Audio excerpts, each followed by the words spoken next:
আমার মেয়ে আমার কাছে থাকবে।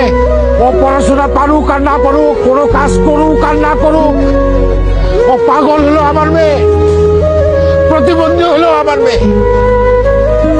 আমার মেয়ে আমার কাছে থাকবে। আর ও কারো বুঝা না। আমার মেয়েরে আমি অনেক কষ্টে মানুষ করছি, অনেক আদর দিয়ে মানুষ করছি। আমার ফুলের মতো মাইয়ার গায়ে কোনোদিন একটা আসর লাগতে দেয় নাই। সেই মাইয়ারে তোরা গরম খুঁজতে দিয়ে শেখা দিছস। আর একটা মিনিট যদি থাকস, মায়ের সবগুলো কল্লা মারাই দেবো। ওই আমার দাও করে, আমার দাও দে তোরাই।